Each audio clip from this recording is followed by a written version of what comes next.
La page Facebook, qu'est-ce que c'est? Donc, quand on parle de page Facebook, ce qui est différent du profil Facebook. C'est-à-dire, quand vous inscrivez sur Facebook, vous pouvez soit avoir votre profil en tant qu'individu, ou soit créer une page, donc comme on dit, page Facebook pour votre entité, votre entreprise, votre organisation, votre association, votre ONG, votre école, votre communauté, n'importe quoi. Vraiment, c'est vous qui décidez en fonction de votre besoin.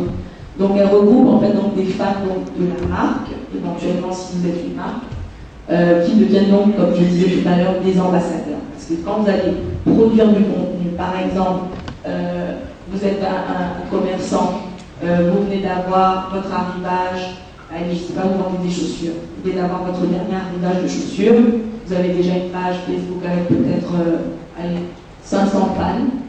Au lieu peut-être de faire un mailing ou en plus de faire un mailing, parce que tout le monde ne vous donne pas forcément les bonnes adresses email, tout le monde ne les lit plus, mais au moins vous êtes sûr que les gens sont en général quand même sur Facebook, quasi 24 heures sur 24.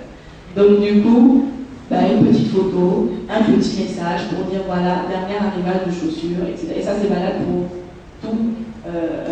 tous les domaines. Je parle des chaussures, ça peut être, je ne sais pas, qu'un cahier qui vient de faire arriver, la peau dernier cri, enfin bon, c'est vraiment, c'est vous qui gérez en fonction de votre business. Ce qui permet en fait de développer votre notoriété. Parce qu'à un moment donné, quand quelqu'un va voir, ah tiens, tel a reçu des lavabos, ah j'aime bien ce design-là, par exemple, quand il va faire un commentaire, ah j'aime bien, ou va faire un live, le voisin, enfin l'ami de cette personne-là qu'il a dans ses contacts, va voir que tiens, Marie a bien aimé ce lavabo-là, qu'est-ce que c'est, qui, c'est quoi? Tiens, je ne connaissais pas, je vais regarder, voir, mais ça c'est bien, ça m'intéresse aussi, comme je sais on aime bien souvent les mêmes choses, bon ben tiens, je vais regarder, et voilà, je peux décider, je regarde les autres publications que cette page-là fait, et je me dis, ah ben tiens, ça m'intéresse, je m'abonne. Voilà déjà un petit peu le processus, je dirais quasiment bête, qui crée les pages. Donc ça permet donc de développer votre notoriété et d'assurer une présence dans les réseaux sociaux. Et également, vous pouvez à terme, pour ceux qui s'y connaissent un petit peu plus, créer un canal donc, de e-commerce. Il y a des pages qui sont arrivées au stade où elles ont donc, du e-commerce intégré à la page. Ça veut dire que désormais, pour certains produits, vous pouvez déjà les acheter à travers la page Facebook. C'est une application. À un moment donné, ça se réfléchit, ça se prévoit dans le temps. Et il y a des actions qui sont menées. C'est un média, un média qui vous est ouvert. Et on ne passe pas n'importe comment à la télé, on ne passe pas n'importe comment à la radio. Il y a des heures, il y a une façon, il y a des jours, il y a une période, il y a une périodicité. Donc pareil, ça se décide et ça se prévoit. Donc, comme je le disais, l'internaute passe plus de temps sur les réseaux sociaux que les autres activités en ligne. Et je suis sûre que beaucoup peuvent témoigner. Ils ont toujours une page bleue ouverte dans un coin de leur ordinateur à côté de toutes les autres activités qu'ils font. Donc, c'est dire. 14% des internautes font confiance aux messages publicitaires, mais 78% croient aux recommandations des autres utilisateurs sur les réseaux sociaux. Comme je disais tout à l'heure, c'est la référence, la recommandation. Au jour d'aujourd'hui, c'est naturel, c'est humain. On préfère avoir la recommandation de notre ami qu'on sait, qui nous le dit parce que c'est son expérience. On a plus confiance en ça, en du vécu, que finalement un message publicitaire qui est créé spécifiquement pour vous donner un message. Donc c'est vous dire que quand je parlais d'ambassadeurs tout à l'heure, quand ces internautes deviennent vos ambassadeurs et qu'ils transmettent vos messages, le message est renforcé, c'est encore plus fort.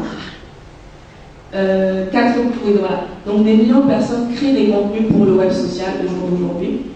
Et ça c'est sûr, vos concurrents ils sont déjà, vos clients ils sont encore depuis plus longtemps. Comme je disais tout à l'heure, si vous n'y êtes pas encore, il est temps dès que vous rentrez, même sur les mobiles, on peut s'inscrire. Donc honnêtement, il faut penser réseaux sociaux, opportunités de business. Ça c'est sûr et certain. Et donc qui dit opportunité de business, c'est-à-dire on gagne de l'argent. C'est-à-dire que ça c'est Mark Zuckerberg a vraiment été, il a eu une passion ce jour-là parce que le fondateur de Facebook, parce que vraiment c'est ce qui manquait, je dirais peut-être au net. Et nous, l'Afrique, on a tout intérêt. Déjà, le net est vraiment un outil super et qu'on n'utilise même pas assez. Mais alors Facebook et tous ces réseaux sociaux-là, c'est vraiment, je dirais, l'un des outils qui nous manquait pour nous rassembler, pour nous informer. Vous y gagnez concrètement fidélisation de vos clients ou vous gagnez des prospects, donc de vos clients. Création d'un esprit de communauté fort autour de votre marque. Ça veut dire que donc, plus il y a de fans, plus vous aurez comment dire, un esprit de communauté, que les gens adhèrent. Augmentation de votre capital sympathie. On trouve toujours les marques un peu plus, ou les entreprises un peu plus accessibles, un peu plus sympas quand elles sont sur Facebook. On les trouve un peu plus in. Et l'impact sur les ventes. Donc, comme je le disais, pour être un commerçant, vous annoncez vos arrivages, vos produits, etc. Donc, un outil, donc marketing social en relations publiques, service client, fidélisation, de collaboration, de networking, vous pouvez développer votre leadership et, comme je disais tout à l'heure, faire du profit. Donc, pour ça, quelques étapes, je dirais qu'il faut suivre. Faire un premier audit donc, de votre situation en matière de social networking. Vous en êtes où, est-ce que vous avez une page, etc. Combien de pages. On va faire un petit bilan de ça pour vous permettre de définir vos objectifs et vos cibles. Faire également donc, un benchmark des pratiques locales qui se passent un petit peu autour de vous. Évaluer les réseaux sociaux selon leur pertinence.